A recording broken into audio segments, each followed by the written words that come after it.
અત્યારે લોકસભાની ચૂંટણીનો માહોલ ચાલી રહ્યો છે. તમામ લોકસભાના ઉમેદવાર છે એ પોતાના પ્રચાર માટે પોતાના વિસ્તારમાં ફરી રહ્યા છે. એવામાં ભરૂચ લોકસભાના ઇન્ડિયા ગઠબંધનના ઉમેદવાર ચૈતર વસાવા મામલે સમાચાર છે. ચૈતર વસાવાને ઝટકો લાગ્યો છે અને હવે ચૂંટણી પ્રચાર નહીં કરી શકે. શા માટે નહીં કરી શકે એના વિશે વિસ્તારથી વાત કરીએ. નમસ્કાર, વાઇબ્સ ઓફ ઇન્ડિયા સાથે હું સમીર. આમ આદમી પાર્ટીના ધારાસભ્ય અને ભરૂચ લોકસભા બેઠકના ઇન્ડિયા ગઠબંધનના ઉમેદવાર ચૈતર વસાવાની મુશ્કેલીઓ વધી છે.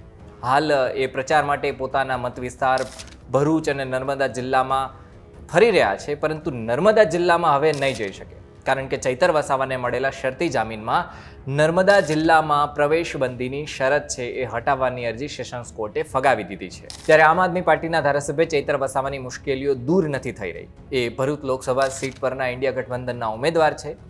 મીડિયા રિપોર્ટ પ્રમાણે તેમની સામે જે વન વિભાગના કર્મચારી હતા એમની સામે મારવાનો અને જે બંદૂક રાખવાનો અને ધમકાવવાનો જે ગુનો નોંધાયો છે તે મામલે જ એમને શરતી જામીન મળ્યા હતા. એથી એ ભરૂચ જિલ્લામાં ફરી શકશે, પરંતુ નર્મદા જિલ્લામાં પૂરી રીતના એમની પ્રવેશબંધીની સાથે એમને જામીન મળ્યા હતા.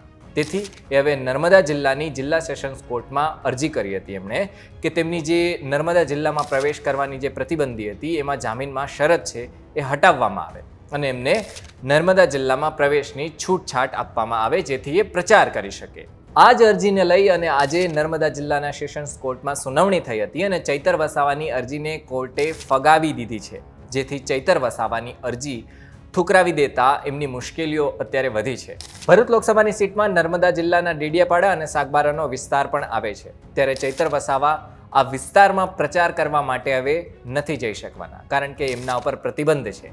ત્યારે આ મુદ્દે હવે ચૈતર વસાવા આગામી દિવસોમાં હાઈકોર્ટના દ્વાર ખખડાવે અને પ્રચારની પરમિશન માગે તો નવાઈ નહીં.